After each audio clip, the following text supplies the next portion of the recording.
I tell Kaden all the time, yo, you're one cool dude. You know how great you are?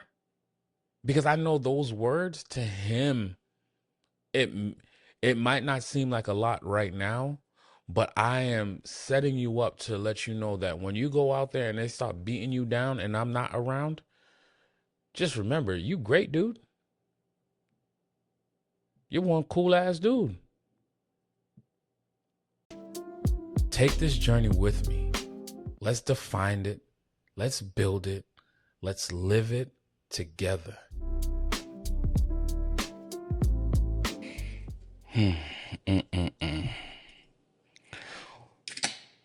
One of the biggest lies I ever heard. What you don't know won't hurt you. Nah. See, that's the lie that they told us, right? The reason why I say it's the lie that they told us is I didn't know my father. And that hurt me in more ways than I realized. We talked about this in the last episode. See, he passed in a tragic car accident when I was just 4, right? And truthfully, I didn't understand how deep that loss cut until years after, right? And again, if you don't, if we touched on it last episode about the loss of my father and the impact it is and not having somebody there, but now it's the next level of what that loss meant, right? See, when you grow up without a dad, a blueprint of a real man, of a real husband, or what a leader even looks like, or what's supposed to look like, you don't start from just zero. You start out of confusion. You start at a loss. And then throughout these years, you're trying to figure it out. And then before you even realize it, now you're the man. You're that guy. You're the husband. You're the father. And I'm seeing how much that gap really shaped the way I love, lead, protect, parent, just be in general, right? See, I'm trying to be the family man that loves out loud. But how if you never saw it? Having never seen it in front of me, there's no manual to this thing. I'm not coming to you guys like I got to figure it out. If that's what you're tuned in for, then I'm not going to tell you to sign off because it's still going to be a pretty good episode if I do say so myself. I hope it's a good episode because I scrapped the last one just so I could redo this one. That's 2 weeks in a row I had to scrap an episode because I didn't like where it was going. I didn't feel like I was giving you the real conversations that we said that we're going to be having. I got to be vulnerable. I got to let it loose. I can't, not saying sugarcoat it, but if we're taking this journey, let's take this journey. Maybe you'll see something that will stop or help you along the way, or someone you know along the way. You know, this is just me while I'm out here trying to define it, build it, live it in legacy in real time, right? This one's for anybody that's out there trying to lead a household, but never really had that true figure of what it's actually supposed to look like, right? I'm not pointing fingers. It's no woe, it's me. It's about breaking the silences of what we go through. It's about building what I never saw, even while I'm still trying to figure it out of who I'm actually becoming. So let's get this started. Let's kick it off. It's your boy, Kevin B. The Brand, and this is Dear Legacy, episode 4. A movement and a journey where where we're all taking this thing together, right? Well, we're defining what legacy means to us. We're building what legacy means to us. And we're going to live what legacy means to us in real time, right? But how are we doing that? How are we figuring it out? Sometimes it's not what you know, it's what others may know. It's what others may have experienced. It's others that is going to shape you, especially when there's that void there. That void was placed on us. Whether it's by tragic accident or whether it's being that the father figure was not present, whether it's for whatever reason, or a father figure was present and it wasn't the right example for you. Not saying that your father was a bad example, but it just not be what you're trying to do. You might be looking for it from a different lens. You didn't like this, or you like that, or you was missing this, or you wish it was this, right? So that's what it's supposed to be like, you know. Let's keep it real. Nobody showed me how to do this. Nobody showed me how to be a father, how to be a partner, a present man. You know what I mean? I didn't grow up with a front row seat or leadership. So I had to do it all from scratch, right? Nobody ever pulled you aside and said, this is how you're going to lead your home. This is how you're going to treat your woman. Not even treat. This is how you're going to love that woman. How you're going to love your child, right? I had to do it with trial and error, rinse and repeat a few times, because there's more errors than victories. There's more errors than success stories sometimes. But that's how we develop. That's how we grow. That's how we learn, right? And along the way, you're watching how this person's doing it, how that person's doing it. But at the same time, how when you're watching, sometimes you're watching, but you get to see the outward presence. We don't see the work that they're putting in behind the scenes, or the lack of work that they're putting in behind the scenes, right? So that's why this thing is it's a journey. Like, if we come together as a collective while we're on this journey for Dear Legacy, this is how we figure this thing out together. You know, I ain't gonna hold you. As a black man, there's always been pressure to be strong, right? But nobody teaches you how to be soft at the same time. And then now it's okay, you're too soft. Where's the balance come from? You gotta be tough, you gotta be soft, you gotta lead, you gotta do this, you gotta do that. But where's the balance? And then not only where's the balance, is it the right balance? Because we're not perfect humans. Especially, like I said, we're doing this thing trial and error. Some of us are using our counterparts. Some of us are looking up to those that we can't see on a 24/7 basis, right? And even those of us that had that present father or that male figure in your life. Because when I say present father, it doesn't have to be a biological. It could be stepdads, it could be uncles, it could be the family friend that just happens to be that role model for you. So don't think this void is all about a father figure, right? Well, it is a father figure if you really think about it, because it doesn't mean it has to be your father, your biological father. That father figure could come from any type of title could wear that. A uncle, a cousin, an older brother, you know what I mean? Anybody could wear that father figure title, so long as they're showing you the way that works for them, right? Because like in business and in life, what works for one person is not always going to work for everybody else. That's why for me, it's not about what I'm doing. I'm just putting it out there and sparking the conversation. But what I'm doing might not work for you. Hell, half the time it don't work for me. So how am I gonna sit here and tell you this is the way to do it, right? I'm just telling you how I'm doing it right now. Because I could flip it in 2 years from now. Because the same thing that's a precedent right now might not be a precedent later on. That's what leadership looks like.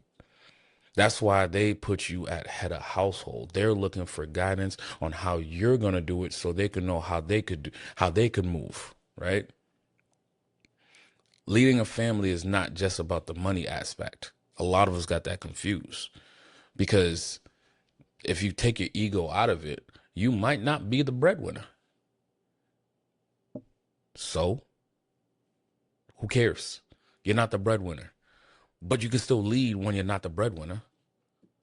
If you put yourself in position where that person could trust you, where you're leading them in the right direction, when you didn't sell them a dream and a fantasy and you're actually doing the things that you said you was going to do, does it really matter? Because if you're waking up every day and you're still going out there to go get it, you're still contributing, you're still being present, doesn't matter who's the breadwinner. That just means they pay more in taxes. That's how I look at it. You know what I mean? It's like, yeah, we all aspire to be head of household. You got to make the most money, blah, blah. It's a team. If we operate as a team, who cares? All that bread's coming into the same household anyways. As long as y'all have the right plan and structure in place, that's how you're going to lead. There's no playbook to fatherhood. There's no playbook to being a husband. You know, I'm not parenting from memory. What memories? You know, sometimes it's from the lack there was is how we're parenting. The lack there was is how we're thinking you're supposed to lead. The lack there was is how, or the things you've seen on TV is what you're basing your foundation on. You know, there's pressure to get it right, especially when you never saw it done. You put pressure on yourself because of the lack there was, because of what society has told you what it looks like to lead. Right? I say right a lot. Maybe I'll try to find a new comma. Anyways, but I've learned showing up isn't perfect. It's just about showing up. Right? Being a dad isn't about being flawless. It's about being true to who you are for that child that you're raising or those children that you're raising. Honestly, some of the hardest work is unlearning stuff that I thought made me be a man, right? And I tell people all the time, the best thing that ever happened to me was actually breaking away from going to therapy, right? I tell people all the time, I got 3 therapists. Because not every therapist is there to fix not saying that they're going to fix you, but they helping you, guiding you through whatever it is that you're trying to work through, right? I have 3 different therapists because, you know, one therapist is the, let's call it the lifestyle coach, right? Another therapist is helping me with past things that I had with anger management, right? Then there's the military component, dealing with PTSD, dealing with depression and all that other stuff, right? Now I'm learning how to lead without replicating what broke me. And what I'm saying by what broke me is not like I was cowering in a corner, is something in you is not normal and you're chasing after it. Been chasing after it. Told y'all that last episode. Been chasing because I never had. And then now I'm chasing something that I think this is what it's supposed to be like. And all the while you're chasing, you're running, you're going because this is what they told you that it's supposed to be. And then sometimes you just got to slow down. Just slow down. Slow down and listen. Slow down and listen without your ego. Woo, that right there. Learning how to check your ego. Because, prime example, what I was just saying, you might not be the breadwinner. You're going to get it wrong. But if you lead with your ego, it's going to make this journey a whole lot tougher. I promise you that. That part I did figure out. If you can't check your ego, it's going to make this a whole lot more difficult. And some days that's just that's the best part of the leadership that you did that day, is by just simply checking your ego. And checking your ego could be a bunch of different things. Checking your ego to not get into that argument, right? That's the balance sometimes in knowing how to lead. Not every fight is worth dying on that hill, right? If you dying on every hill, then brother, you only got so much lives. Not everything is worth that fight. I promise you. It'll make your life a whole lot easier if you just give in. Check that ego. Because then when you do need to actually buckle in and 10 toes down and dig deep, like, nah, you ain't winning this one. Guess what? You gave up on a whole bunch of other ones. And maybe they'll be more susceptible to listening to what you have to say this time, and you could win the battle. Right? it goes back into leading also, right? Leading the next generation. I'm not here to impress you. It's cool. I want you to be proud. I want you to be impressed, but I'm not here to do that. I'm here to make sure that I'm imprinting something on you that's going to last and build you a foundation. I'm building something where you could see with your own two eyes what some sort of leadership looks like. Because when you become a grown man, you're going to decide how that leadership skill is going to look like to you, right? Damn, I'm still doing right. Okay, we're going to stop trying to do right. Let's try to break it this episode. Let's see if we could do it. Something real, something I never got, but fighting to give. Do you hear that statement? Something that is real, something you never got, but you're fighting to give. That's leadership. Because you're making a conscious effort to give what you never had. Not only you never had, you never even seen. Right? Did it. I'm going to start tallying how many times I say right. After this one. The last one was a freebie. So let's talk about this, right? Oh my God. That's one. All right. Let's be honest. Let's dive into this. Let's get the vulnerable going on. It's not a secret. I'm on my second marriage. That alone says a lot. This ain't my first time being a husband. But it's also my first time leading right, I hope. Only Tiffany and Kaden will be the judge of that. Leading not from ego, not from reaction, but with intention this time. So you wasn't intentional last time? So you played that lady out? I ain't played nobody out. First time around, I wasn't whole yet. I'm still reacting and surviving and doing what I thought was what it was supposed to be as a man. What I thought settling down looks like, right? Because I said it previously, right? Hove and them started making it cool to settle down. It's cool. We see them out and about. We see the photos. We see the videos. Oh my God, that's what love looks like. But we're not seeing the hard work that they put in behind the scenes, right? I didn't say it. So you're thinking this is what it's supposed to look like, but I was never really leading. I'm still trying to figure it out. I was just going with what society said. That's the next step to do. You're at this age. This is the person. You're building a family. This is what you're supposed to do. But was it healthy?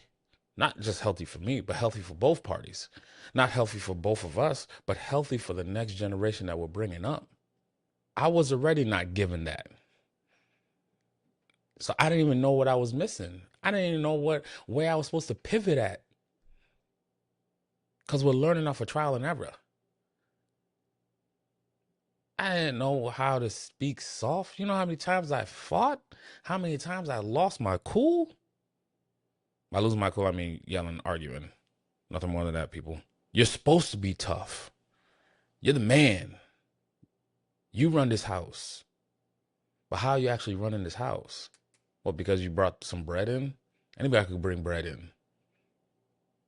For those that don't understand what bread means, that's money. I said it a few times now. But this time around, it was more intentional. It's more about not leading with the loudest voice in the room. It's more about leading by making the safest place to be in the room.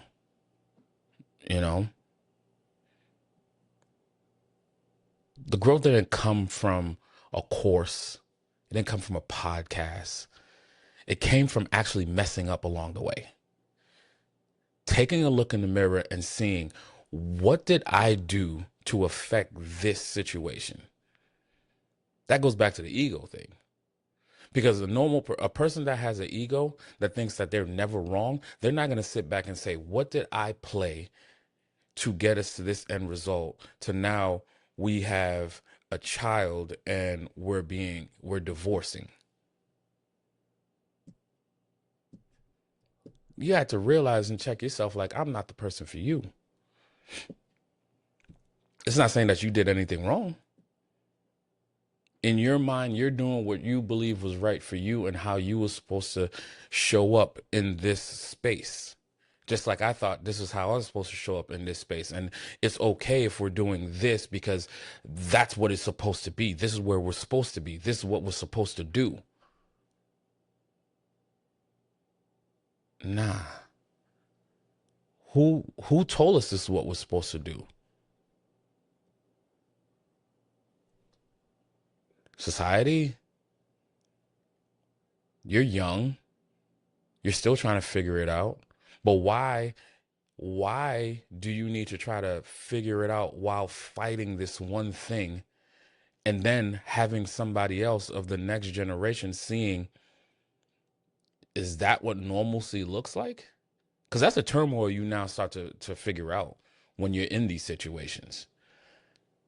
Removing your ego and yourself out of this situation so you can make sure that that third dot in legacy actually has a good foundation, actually sees what it somewhat should look like. Because again, I keep saying it, this is my journey. This is how I feel as though legacy should be defined, built, and lived. But Caden's is going to be hopefully similar to mine's because of what he's seen, but that's just a foundation.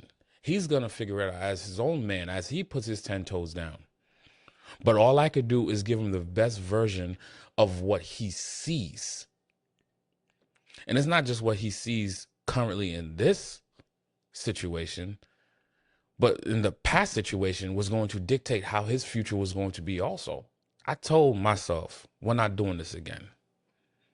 That version of me is not going to exist again. Now, is this version better than the last? I believe so. Right? There goes another one. I said it. That's two.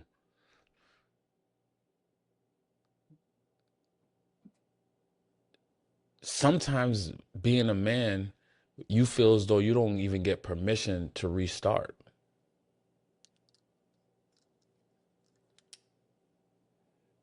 They label it as you failed. Your marriage didn't work, you failed. You failure. But I'm glad I gave myself permission to restart. Because it's not even about a restart for perfection. It's a restart because I'm aware and I understand that that child is looking back at us, giving him his foundation. But you could give him his foundation even if you're apart.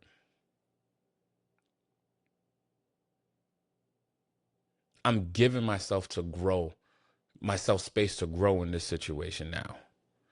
I removed my ego out of this situation. I'm doing the work behind the scenes as an individual so I could best show up in a unit so that the next generation is even more successful than I ever could imagine. And, you know, God gave me the grace where you could close one chapter and still make it work. Was it easy? Absolutely not. That's a topic for another day. But Tiffany allowed me to give me the space to grow all in the same time because I literally just fell flat on my face. Now refiguring it out on what it actually looks like to build this legacy. Had to learn leadership in a marriage does not mean control. It's more about patience, partnerships, and presence. That's how I'm walking now. I don't care about winning arguments. I went to law school for a year. I had aspirations of being a lawyer before I pivoted to going back to staying focused in business. I know I could win arguments, but this is not a courtroom. This is your life. This is you building a legacy in real time. Because if you're trying to win every argument, where's the peace going to come from? You're already getting beat down out there when you go out into the world. You putting pressures on yourself. Society's putting pressures on you. Then when you walk into your house, you got to walk into another war zone? Nah, I'd rather peace. I'd rather peace, because that's legacy also. Legacy ain't just about who you raise. It's about how you love. It's about how you show up, how you're present. And most importantly, how to get your ego out of it. You know how much peaceful your life could be if you just remove your ego? Just that one little step, removing your ego. But let's talk about another layer to this legacy story, right? That's 3, y'all. I'm raising Caden now in 2 different households. A lot, for those that are in this situation, understand. For those that are not in this situation, that is difficult in itself. 2 homes, 2 different types of rhythms, 2 different types of routines, 2 different realities, 2 different ways on how people feel as though it should be done, especially, by the grace of it, I'm in a blessed situation where we maneuver almost in lockstep in the 2 households. There's some things that just are different. It's going to be that way. But when you make it about the child or children more than about you and y'all that did work, didn't work, or mad about this, not mad about that, it gives you the space to where you can now find that rhythm and the routines where it's not one thing over here, one thing over there, because that's just creating a whole different dynamic for that child or children. And then to top it off, I'm raising Caden in a world that I never knew.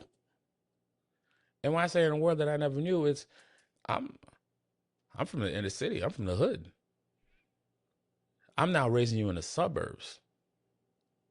And it's different. How I was raised was one way. I was taught one thing. Society showed me one way. And I'm trying to learn and figure out. And then now I have to turn around and say, well, dang, I did it like this when I was a child, but it's not done in the same manner this time around. The standards changed. It requires a different type of leadership now, a different type of legacy. Our setup ain't easy, but it's purposeful, right? Caden may live in under 2 different rules, but the values are still aligned, because you're now talking about multiple partnerships that you're trying to juggle and navigate through. And if you still hold on to your ego, if you're still trying to be right, if you know how much of a storm you're creating for yourself, what problems you're creating for your child, it takes a certain type of discipline to co-parent. You're not trying to compete with each other. It's not about throwing shade. It's not about keeping score.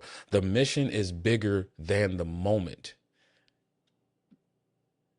That co-parenting stuff is not easy. There's multiple voices now raising one child. Everybody can't be right. But if we come together as a unit, knowing and realizing that this is for the betterment of him, it's very hard to mess that up. Me and his mom, 2 different people. But we're grown and we figured it out, and we're still learning along the way. Because at the end of the day, we just want him to win. We just want him to be happy. We just want him to be a good human. But in order for him to be a good human, he's taking the cues from us as the adults in his life. It's always about keeping the main thing. Caden. Not our feelings, not our prides, not the narrative, not society. Caden. What is best for Caden? Sometimes taking that L. Sometimes jumping in and leaning in a little bit more. But always trying your best to keep your ego out of the situation, because it's not about you. It's not about us. It's about him. Caden doesn't care about our attention. He don't care if we're not getting along and all that stuff, but he can see it. If you make it visible enough for them, they will see it. So this is why you have to remove those type of egos. This is why you have to sit down as adults and realize that it's not about us, it's about him. Right? Man, that's 5. Co-parenting, I will say, has made me grow to be a even better present father. Because now it's a sharing aspect. It's, hey, I need you to lean in here, you lean in there. And I don't even have the most easiest of schedules. So now you got to make sure that you're playing that good balance also, to where it's fair and equitable for everybody. Listen, do all parties believe that it's fair and equitable? Probably not. But all you could do is do the best that you possibly can. And when you're falling short, listen to it and process it. Don't look at it as, because I'll tell you right now, I look at everything as a dig half the time. But when I stop that, right, and you start to think like, dang, okay, I see where they're coming from. Let me try to do better. Because I'm probably still not doing better, right? There's still work that I need to be doing.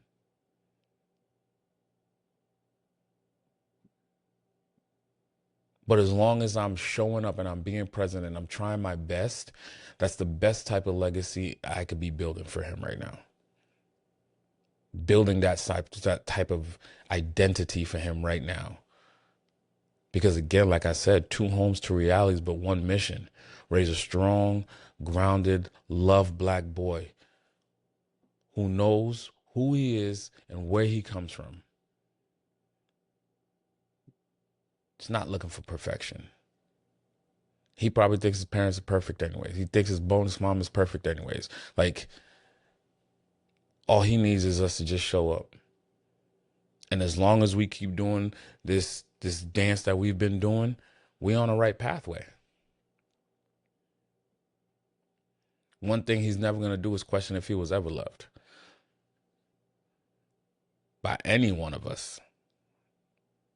Because one of the hardest things you could do as a man is to love out loud, especially coming from where we came from. Maybe it'll be easier in the next generation behind because we've changed some normalcies. But again, we never grew up seeing that, and you was never taught to do that. You don't share your feelings. You bottle it up, you put it away, and you keep it pushing. You do what you're supposed to do. You got to be tough. Well, what does tough actually really look like? I think it's tougher when you actually could talk about your feelings. I think it's tough when you actually could put aside your ego, when you could put somebody else first, when you could remove yourself from a situation because you understand the gravity of what it will do 25, 30 years from now. When Caden is now of age, what does that look like? Because of the decisions that you made today. I had to unlearn silence. I had to learn how to speak love through words and through actions. The protection part is easy. It's easy. But the present part, that's the part you actually got to work at. You know, I tell Tiff, I tell Caden every day, multiple times a day, that I love them. Not because they're looking for this, because especially for Caden, I'm showing him early that it's okay to do that. It's okay to hear that. It's normal to hear this. That's where strength really comes from. Strength is from the softness.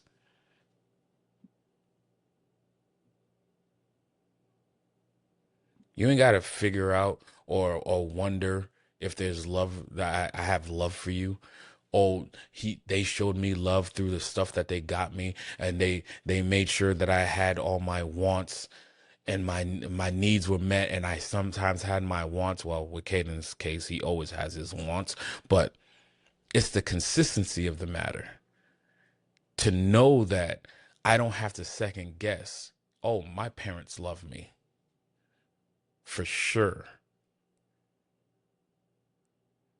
That's the out loud part. That's screaming at the top of your lungs on how this thing is going to work. That's how you're living your legacy in real time. I want Caden to know what emotionally safety feels like, so he never has to search for it in any of the wrong places. You don't have to. You not a hood baby. You a suburb baby. Different set of problems. No matter how different we were raised, there's still aspects of the situation where you're like, you hope that you're not seeking from it somewhere else later on, because the foundation and the foundation was already set, and you know what some version or similarities look like for you, right? That's 6. I'm not trying to raise a man that's afraid to feel and speak his emotions, or not know if he was loved, or how to lead a version of leadership. Because again, I told you, I'm not sitting here like I got it all figured out and this is the way to do it. I'm now raising that son in a world that I didn't grow up in. And sometimes it's beautiful and sometimes it's hard as hell. Because I don't even know what it was like for my environment.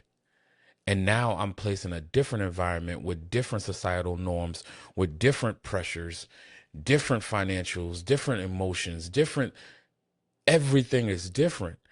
So you sitting there trying to navigate and figure out what this legacy thing looks like to you, and then everything changes because you've had some semblance of success. You put yourself in a position where you're now in a different environment, in a different world, trying to still figure out life, but now in a whole different way. Somewhere along the way, there was a fork in the road. You made a decision, and that fork spied out into different other situations, and now you're trying to find that new pathway. Not trying to find it because you're on it, right? Great, you're successful. Great, you're learning along the way. Great that you're growing. But every decision that you made ever since then has now been guiding you towards a different direction, and now you're raising the next generation to try to now instill the same things that you never even had, you've never even seen, all while in a whole different environment. I know what it looked like over here in Mattapan.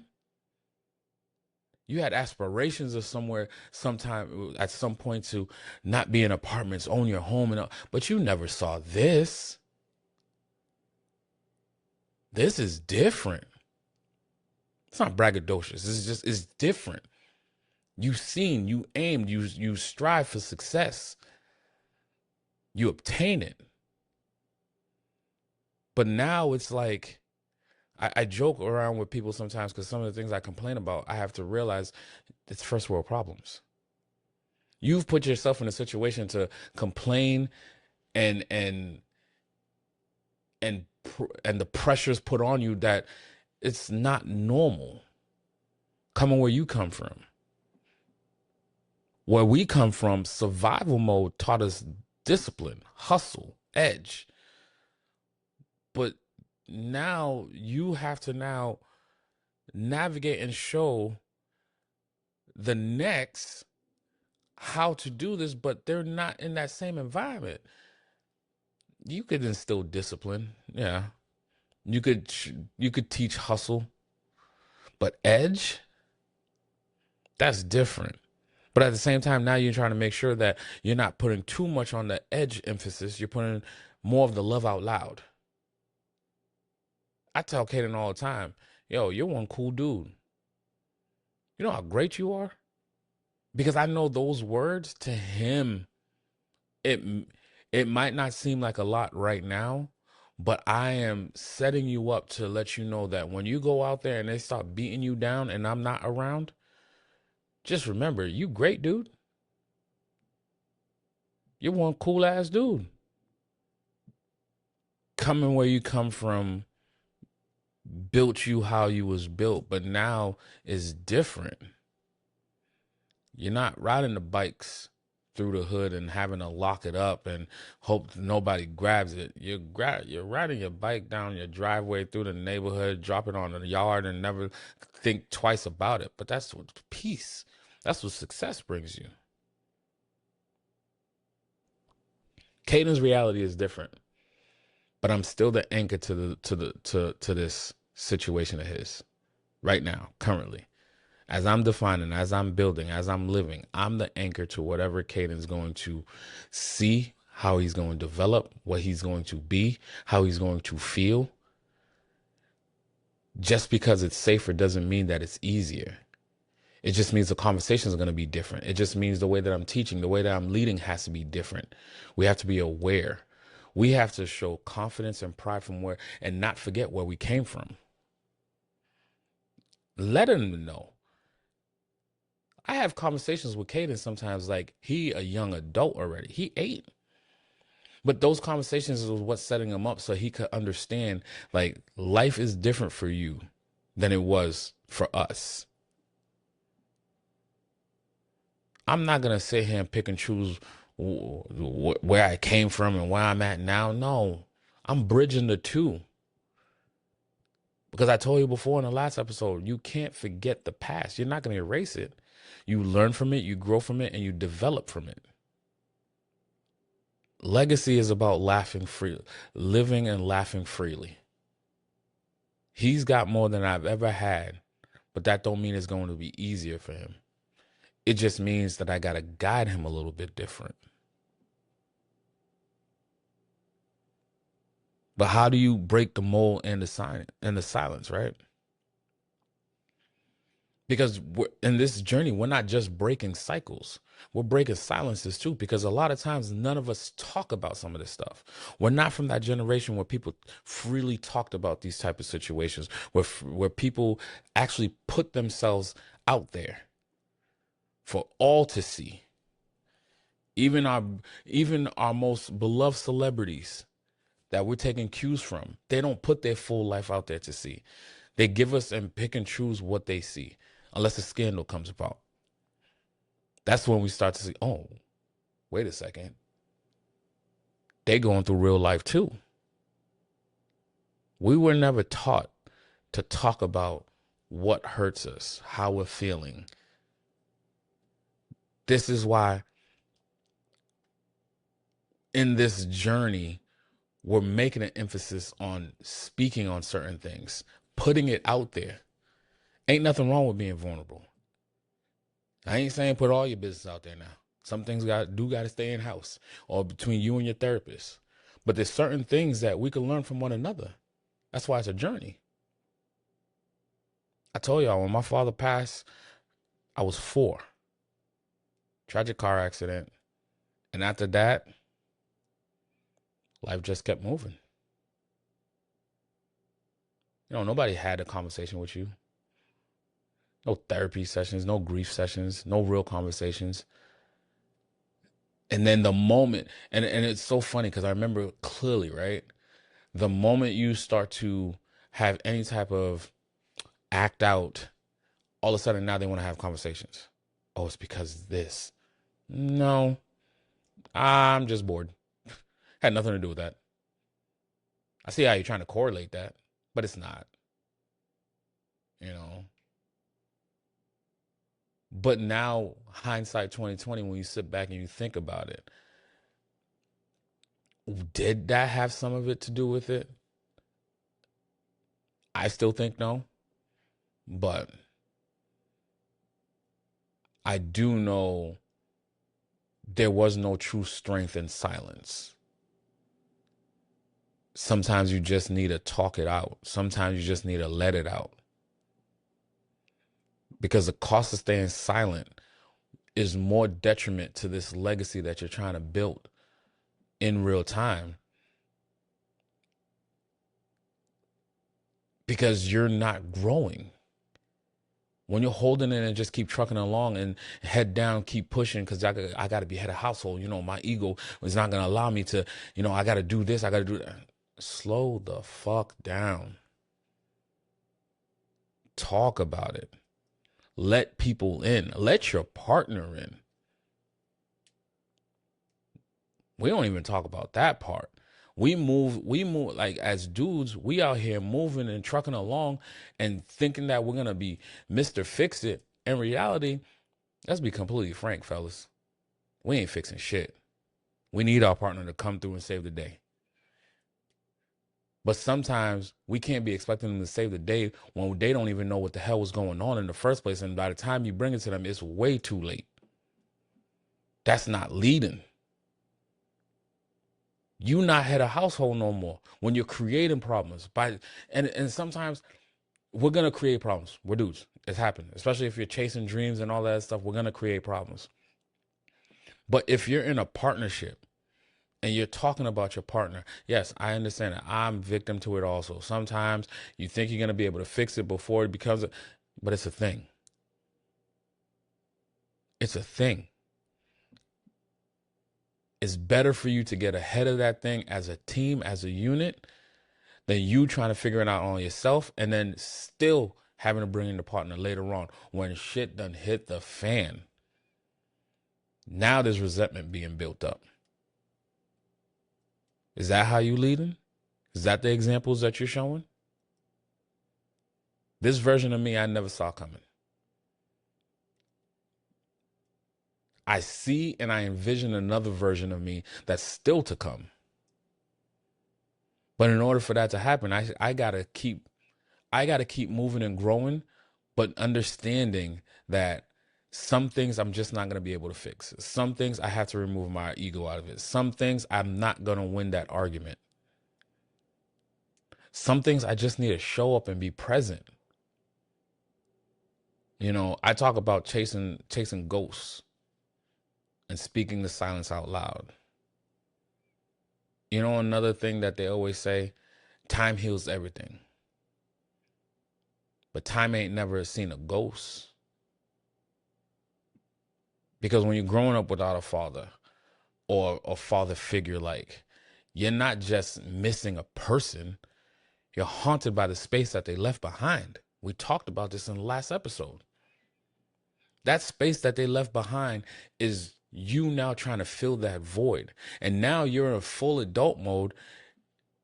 You're trying to fill a void while still also trying to build something for the next generation so that they're not trying to fill a void.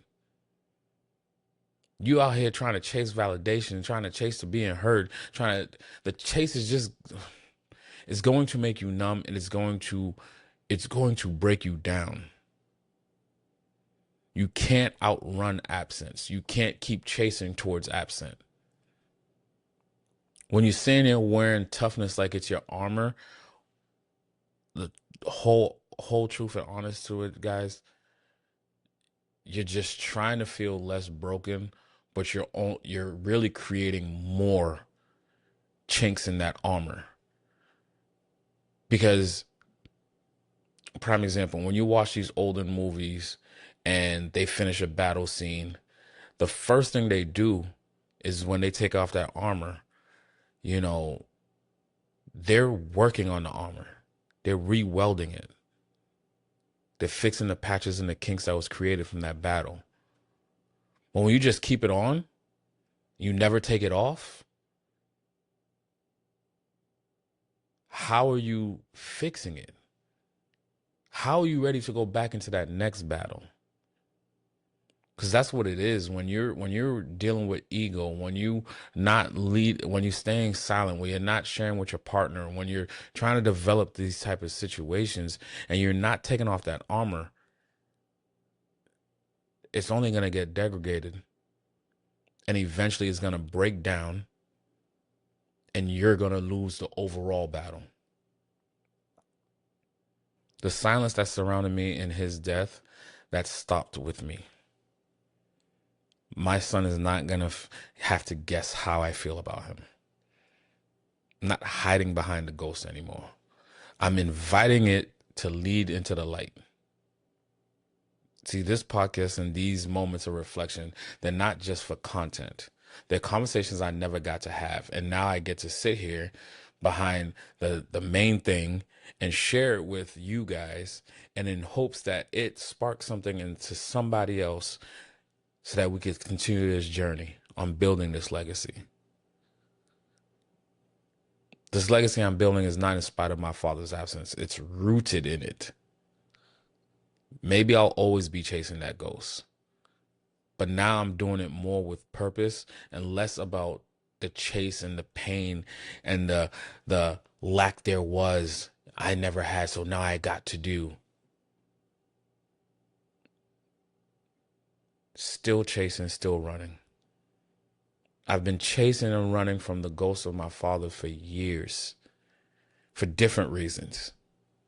Whether it be, hey, he didn't have his paperwork in order, so now I make sure like every piece of paperwork is in order before I even get a chance to start anything.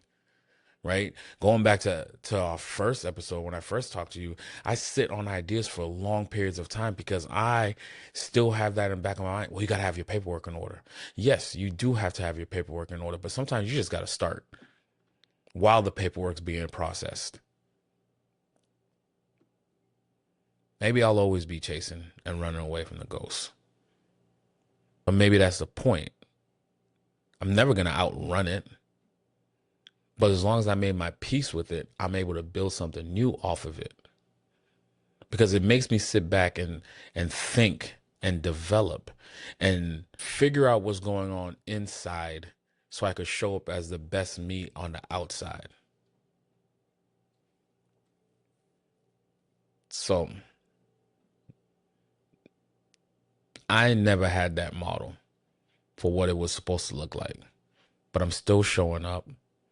I'm still learning, still leading, but still knowing that it's going to change. Every day I wake up, it could change. It's a process. It's a journey. You have to develop it. Even the best of architects looks at a piece of paper, and while they're drawing and designing, they could, on this wall doesn't belong here anymore. Let's knock that down. Let's put this over here. Let's expand this. And then even after you build that house on the foundation that you build, guess what? You could add extensions to it. You could put it higher. You could add accessories to it. Put in pools, put in sheds, update the attic, redo the basement, change from carpet to hardwood. That's life. That same house, you look at it, there's houses that's been built in the 70s that are still being sold today. The value's gotten higher. Why? Not because somebody said, oh, the property value is higher on this one. Because you kept building on it. You're expanding on it. You redid things. You updated your kitchen. You updated the bathrooms. You did new fixtures. That's what it is that's the similarity of building a legacy. You're gaining value as you grow and develop. You expand, you stretch. And like I said in the last episode, sometimes you got to tear it down to build it back up. But you know what's never going to move? The foundation. Unless the foundation was crumbling already as it is, then you probably just need to pull the whole thing out and then re-pour and develop that again. That's a blueprint. That's the heart of it all. That in itself is enough for you to keep growing, keep going, keep showing up, keep chasing those dreams. Next episode, we'll dive a little bit deeper into what we talked about today. I think I'm gonna develop a episode where we could talk about more about what it's like raising a legacy in two different households. How does that align? What type of grace it takes, the communication that it takes to make this happen, because it's not easy. It's nowhere near easy, but it is possible. I'm literally living it. It is possible. We could talk about the co-parenting, blending families, and how to keep the mission clear. Because now you're talking about 3 adults raising 1 child, 3 different life arcs, 3 different ways of thinking. How do we all bring it in together to see what structure looks like, even though it's all different? Then, let's start to bring on some other voices. You guys been with me for a while. Let's start to bring on some other voices here. Hang out with me for another couple episodes. And then we'll start bringing on some people. We'll start within the circle. Because sometimes it's the immediate circle that's right around you that's really shaping and molding you at the same time as you're trying to figure it out. Because if they love you, they're going to help you. They're going to motivate you. They're going to push you. They're going to believe in the vision more than you believe in your vision half the time. But I want to bring on a few people also that's trying to lead, grow, and leave something that lasts. Because there's no secret. I hope you guys understand. Legacy ain't built alone. It's not by yourself. Self-made doesn't mean one. Self-made sometimes is through a whole village. Till then, go define it, go build it, go live it. It's Kevin B. the Brand. Peace.